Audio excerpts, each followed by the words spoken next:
Okay, in this end of the year video, we're going to just practice and review some of the skills that by now I'm sure you master and you feel comfortable with. And as we spoke in class, it's important to take these skills with you for the next year and future years as well. So here's a couple of things. So you're looking here at a page of the Tanakh, and on the top, you're going to see that it says the book name, Shemot. It also says the Perek, which is Zayin, and then it says the name of the Parsha, that is Va'era. On the side here, we have the numbers of the Psukim, which are indicated, as we've learned, by letters, not by numbers.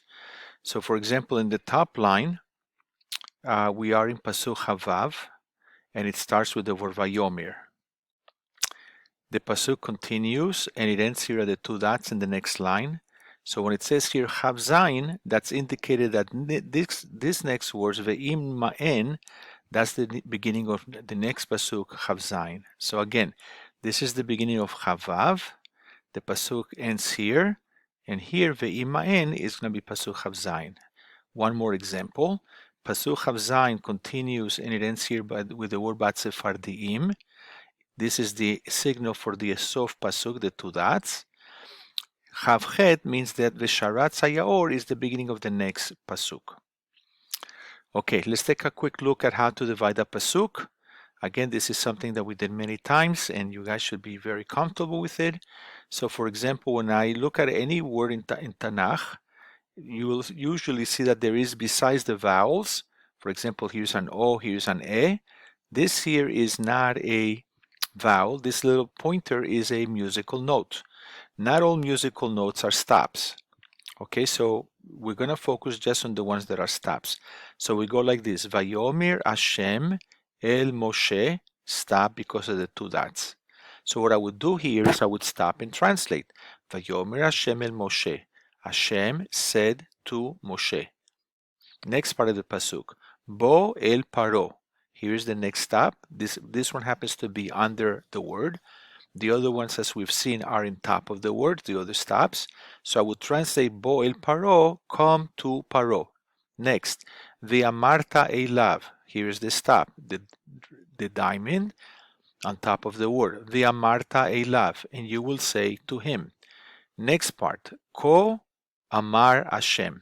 The stop is right here, the two dots. So says Hashem. Shalach et ami ve'yavduni. Send my people, ve'yavduni, and they will serve me. That's the end of the pasuk, and that's how we go through the psukim. We look for those stops that we know, either one dot, which is really a diamond, two dots, or two dots with a line. Sometimes there's a line. Then we have somebody like a three dotted, like this. Sephardim is also a stop. And then the wishbone, which appears below the word, and that's also a stop. Okay, that's as far as the stops are concerned. The next thing that is an important skill for us to take away is to understand, as we learn in a more sophisticated level, is that they're commentaries.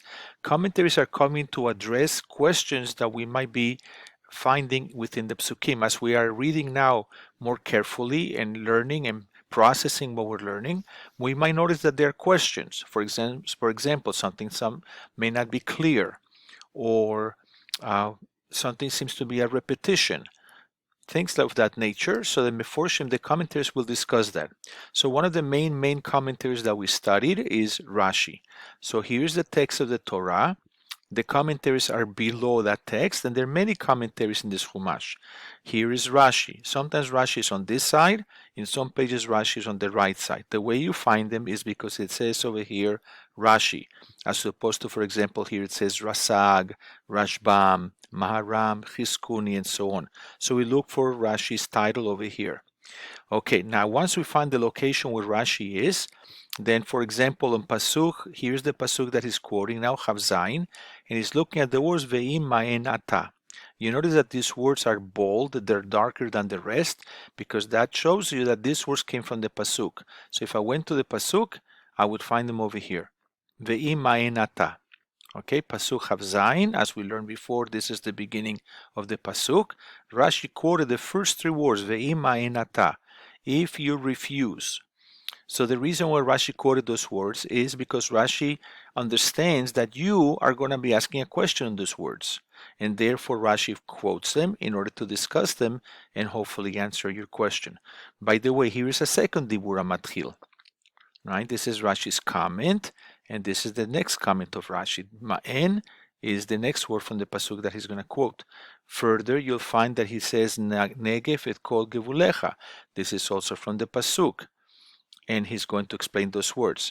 Okay. Now here, for example, he's already on pasuk Havchet, and he's quoting the words Ve'alu mina yaor. Okay, these words are found Ve'alu mina yaor. Right? They will come from the river, and he will discuss those words. Bebeitecha is the next commentary of Rashi. Bebeit avadecha is the next words of the pasuk that he discusses, that he's going to explain. So this is how we find Rashi. First we look for his title, then we look for the letters here to show us what pasuk is explaining, and then we look for the bolden words to show us that those are the words from the pasuk that he is going to discuss. Okay, as you look at your own sheet, you might need to magnify it like I have done myself in order to make it more clear for yourself. I hope that this helps you.